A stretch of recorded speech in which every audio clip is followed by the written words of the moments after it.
everybody. Welcome to the Backbone Podcast, where common sense still makes sense in a world that is sick and only getting sicker. And I wanted to make Fridays light. The last month has been absolutely just madness. I mean, it's hard to find the words to describe what's been going on lately. But Fridays, I want to keep it light because I do that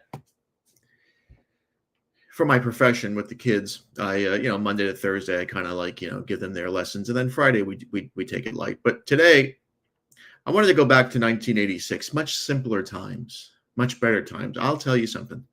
I would not trade my childhood with today's kids for all the money in the world. All the money in the world. I mean, to think what these kids must live through, to think what they think is normal is just sad. It really is. And I bring up a lot of nostalgia with mine, and they call me a old man, and they have it better than me because they have social media. I think that they have it worse because of social media. But back in 1986, there was no such thing as social media. Thank Jesus. We only had friends, the park, bicycles, and we had music. We had great music. And in 1986, August 19th of 1986 to be precise, one of the greatest albums ever written, in my opinion, came out and exploded. And it exploded all around the world. And that album was called Slippery When Wet by the great New Jersey band Bon Jovi. I was hooked. I liked Bon Jovi when their first self-titled album came out in 1983. Didn't have a lot of success, but they had a song called Runaway, which was it was catchy and I liked it, and I was maybe 9. They then had another album called 7000 Fahrenheit, which was But when they came out with Slippery When Wet, and they had hit song after hit song after hit song, and you probably know them all. You Give Love a Bad Name, of course, was the big one. Living on a Prayer is another big one. Wanted Dead or Alive, if you've ever been to a Bon Jovi concert, and I lost count after 50, is like their anthem. They usually close the show after that. They became a worldwide phenomenon by 1987. This was a record. The record label, of course, was Mercury Records. It was recorded in Vancouver in Little Mountain Sound Studios by a Canadian rock producer and legendary rock producer, Bruce Fairbairn, who died unexpectedly about 13 years later, died in 1999. They recorded the album between January and July of 1986, and they mixed it. And the guy who mixed, their sound engineer, this is incredible when you think about it. Bruce Fairbairn is top producer, right? I mean, you hit the jackpot getting him. But then your sound engineer and mixer is Bob Rock. And if you don't know who Bob Rock is one of the biggest rock producers of all time. I mean, he worked mainly with Metallica. Just imagine, he's second fiddle on this album. It's just astonishing how these people they grow so fast.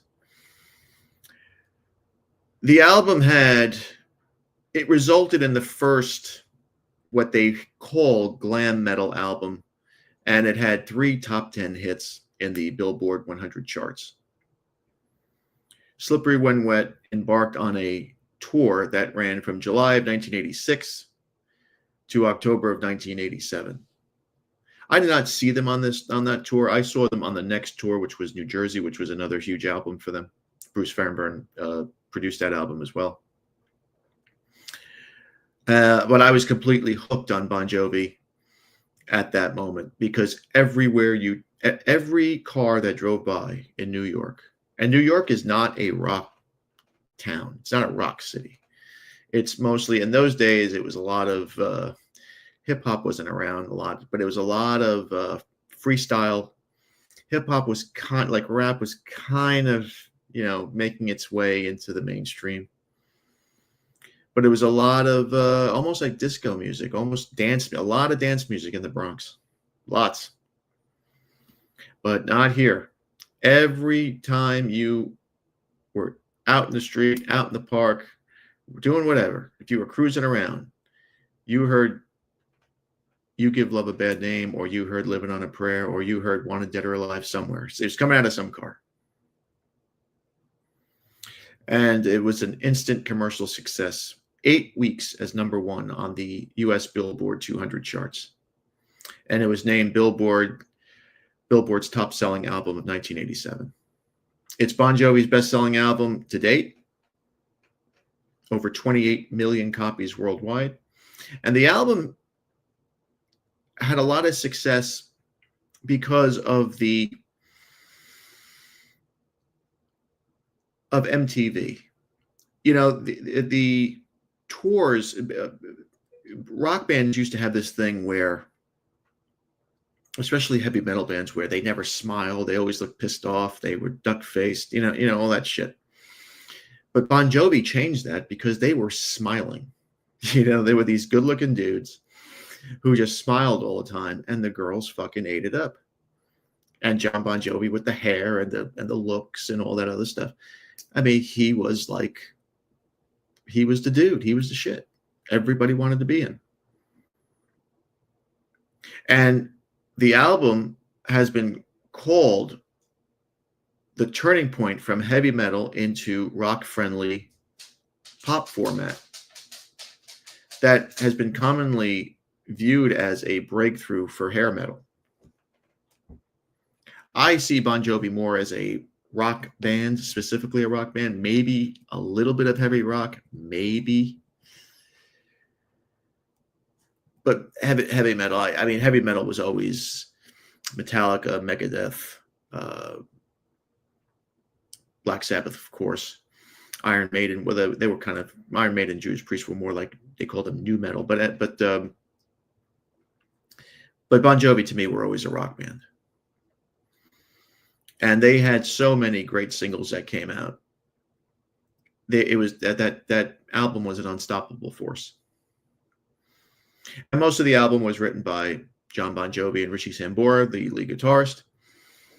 But they also hired a music writer, a legendary music writer named Desmond Child, and he helped write a few of those songs as well.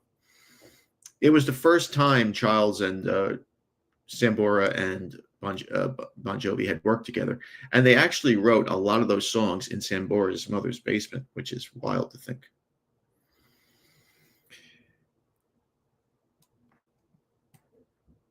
The title of the album was changed. The cover of the album was changed over and over and over again. The original cover of the album was supposed to be of this super hot chick, and let's see if I get in trouble for putting this up.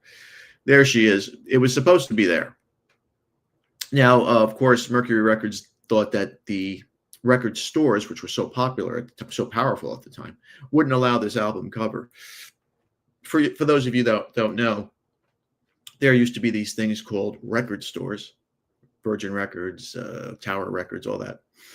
And they were very, very powerful in what they would sell. They could dictate a band's success or lack of. So if they saw an album cover like this, which today would seem,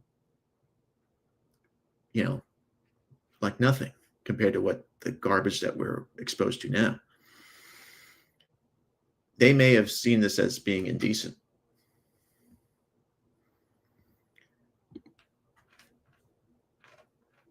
So the album cover, of course, was changed to the popular one that you see here, which is, and it's really, damn it, it comes out really small, but it's the garbage bag cover.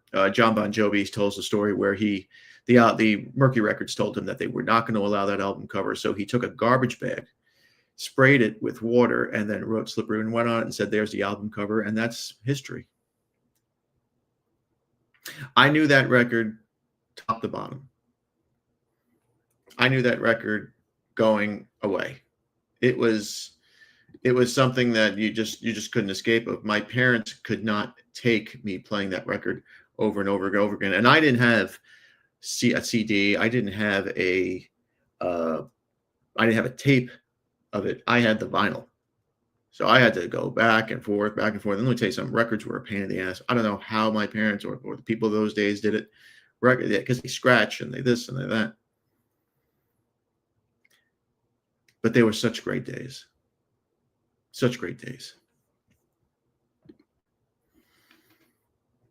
And so I wanted to take today to remember Slippery When Wet. One of my favorite records. There are so many of them. I can't really do like you see some of these reaction videos and you see some of these people that they get millions of views. And, listen, good for them. For me I can't do a reaction because I live this stuff. How am I going to do a reaction to Paranoid? Black Sabbath's first record. I've heard it a million times. I could do something where I can do a remembrance of something. And I know remembering sounds like, the album died or somebody died. It's just me going back in nostalgia because I'm trying to clear my head of all this stuff that's going on, and even yours, of all the garbage that's happening. I mean, shit was real back then too. Trust me. I was growing up during the Cold War, where we would have nuclear strike drills in school, where we would have to hide under a desk. Can you imagine, like, a nuclear bomb hits the Bronx, like as if the Bronx needs to be hit with any bombs, and the teacher saying, "Oh, just hide under the desk. You'll be protected." It's just.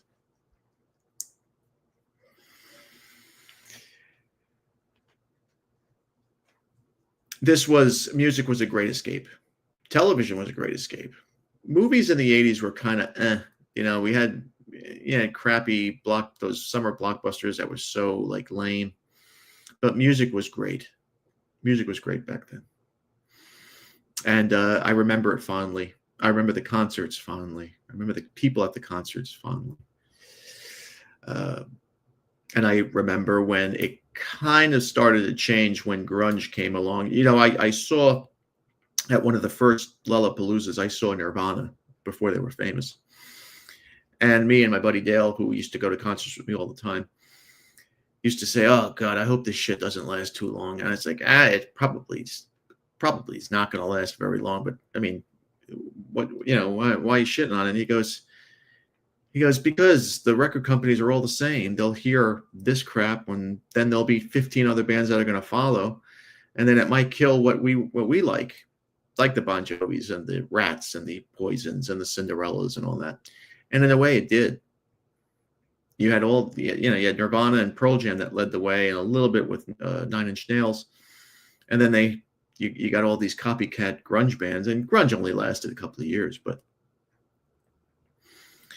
things did change a little bit. But it did correct itself. There were some great records that came out in the 1990s, but it was not the same after the hair bands kind of went astray. And you see today, a lot of those bands still tour. A lot of people still want to see them. A lot of young folks want to hear them. A lot of these guys, because they lived really hard, they died very young. But a lot of people love to hear the old stuff, the good stuff, the great stuff. I mean, this Miley Cyrus came out with a song called Secrets. And the only reason why I know about it, and I think the only reason why it's been advertised, was because the production, the musicians behind it were Lindsey Buckingham and Mick Fleetwood from Fleetwood Mac. And that's the only reason why I knew about it, because every time on my social media or my feeds, I would see Miley Cyrus teams up with Fleetwood Mac, and Fleetwood Mac fans are very loyal, like I am, and they're going to listen to this song. Anytime I hear, listen, I don't turn the channel off in the radio, in the car, when anything from Slippery When Wet comes on. Never. I can't. It brings me back to 1986, 1987. And the music is just too good.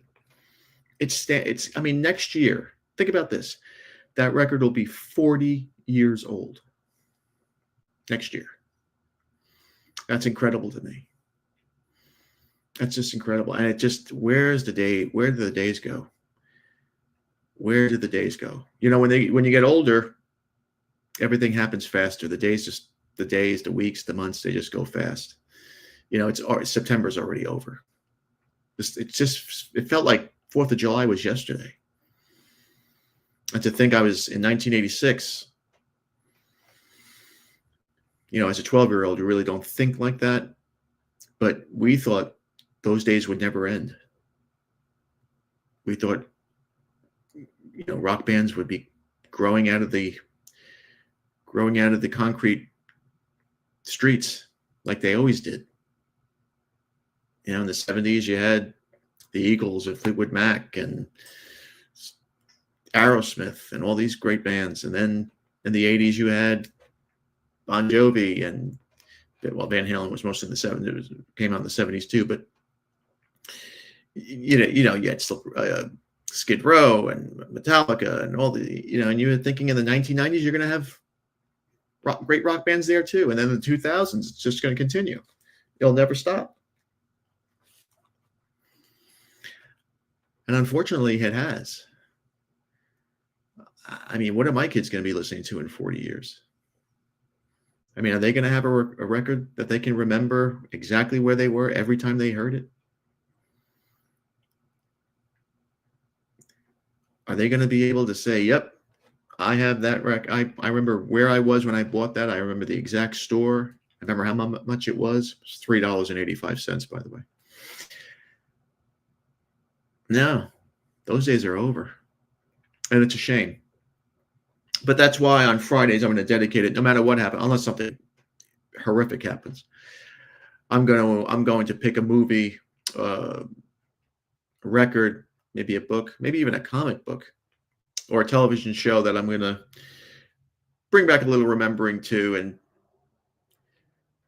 off the cuff try to tell you my feelings about how I felt and where I was at the time of this album here. You know, when you're 12 years old, you know, you're in a very awkward point in your life, especially as a boy, because things are happening, things are growing. You know, your kids don't have pimples today. I was thinking about that today. I don't think any one of my kids ever had a damn pimple. You know, what the fuck? It must be the steroids, or just my kids were genetically gifted. I don't know.